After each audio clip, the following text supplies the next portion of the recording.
Good morning, students. Today we are in our second video of economics.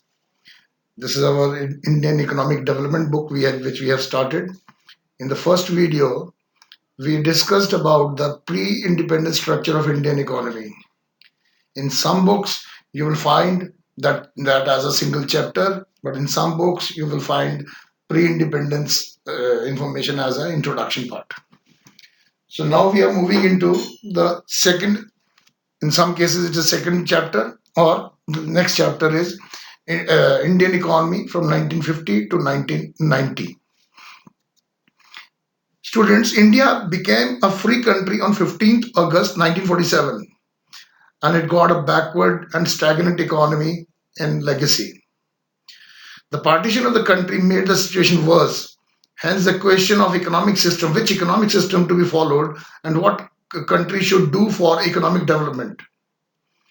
Since there were different types of economic systems, mainly capitalism, socialism. Among them, socialism appealed to Nehru the most. However, he was not in favor of such system where all means of production were owned by the government. Thus, Nehru and many other leaders chose an alternative system to the extreme versions of capitalism and socialism. They found the answers in the economic system of mixed economy, which consisted of the best of socialism and capitalism. Subsequently, this system was named as mixed economy. After that, since we adopted the model of mixed economy, we needed to plan. Students, you need to know what a plan is. Plan is predetermined, preconceived idea of objectives. A plan spells out how the resources of the nation should be put into best possible use. And economic planning is another system which sets the targets and define the goals which are to be achieved over a specific period of time. Planning Commission came into existence in 1950. 26th January 1950, we got our constitution right, and in March we set up Planning Commission of India under the chairmanship of Prime Minister Pandit Jawaharlal Nehru. Then Russian model appeared to be most suitable for Indian economy as per Pandit Jawaharlal Nehru, and we adopted the 5-year planning model. Though now we think that it was a very big mistake committed by the then Prime Minister, Mr. Nehru, because we and China both got independence simultaneously, almost same time. Instead of 5-year plan, China chose a 100-year plan, and they are still working on it, and this seems to be succeeding in most of the cases. So we lagged in planning from very beginning. Let's move ahead. Now the Planning Commission is called Niti Aayog. It was set up on 1st January 2015. So students, Planning Commission was set up in 1950, March 1950, and Niti Aayog was set up on 1st January 2015. Now planning objectives and plan objectives, there's a difference between the two. Plan is a very short-term concept which runs for generally for a year, and which has a very specific targets to be achieved. Whereas planning objective is a long run planning process which consists 15-20 years. They are also called prospective plans, and these plans are not specific. These are general plans, and they generally aim at the structural changes of economy.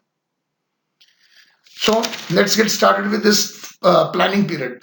First 5-year plan started on 1st April 1951 to 31st March 1956. Second 5-year plan, 1st April 1956 to 31st March 1961. And third 5-year plan, 1961 to 1966. The first 3 plans straight away worked for the full 5 years. But after 66, since we went through 2 wars in 62 and 65, then we planned annual plans for 3 annual plans for the year, 1 year plan. That is from 1st April 1966 to 31st March 1967. from 1st April 1967 to 31st March 1968, and from the 1st April 1968 to 31st March 1969. That is 66, 67, 68, 69. So these three became our annual plans. Then came fourth five-year plan. It started on 1st April 1969 and it ran through 31st March 1974, full five-year plan.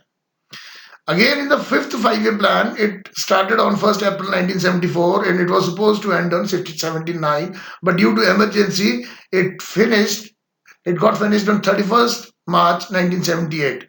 Then again, we switched on to the annual plans. There are two annual plans, 78, 79 and 79 to 80. When I say 78, 79, that means 1st April 78 to 31st March 1979. And from 1st April 1979 to 31st March 1980. Then sixth five-year plans, 1st April 1980 to 85, and seventh five-year plan from 85 to 90. So these are the planning periods which are being covered during the topic given 1950 to 1990. Now, long-term, long-run objectives of the planning. Long-run objective of the planning, which means every single plan must have these objectives inculcated in one way or another. For instance, there are three, four long-term objectives. First is economic growth. Growth means increase in GDP. The first long-run objective of the planning was that economic should grow at a faster rate, that GDP should increase in the faster rate, so that every countryman is being benefited out of it. So that is the first long-run objective of the planning of the independent India. Second long-run objective is self-reliance. Since we were the colony and we were exploited, and there are hardly any industries set up by the Britishers in India, and we were the only exporters of raw material and importers of finished goods. So self-reliance was very much required. Hence, it is again emphasized by the planners of then that self-reliance, we need self-reliance. And self-reliance means less dependence on imports and more of exports. Modernization, of course, we required modernization because we were a stagnant, traditional, outdated and economy, agro-based economy. Because Britishers let us remain like this, so we needed to modernize. So it was again a long-run objective. Another long-run objective of the first initial plannings was equitable distribution. It is a directive principle of the constitution, but since we can see that there are inequalities in society, but equality and equal distribution was another long-run objective of the planning, which means reducing inequalities and treating everyone equally, uplifting the weaker sections, controlling economic powers, checking that economic powers are not concentrated in few hands only, such things. And finally, long-term objective was full employment.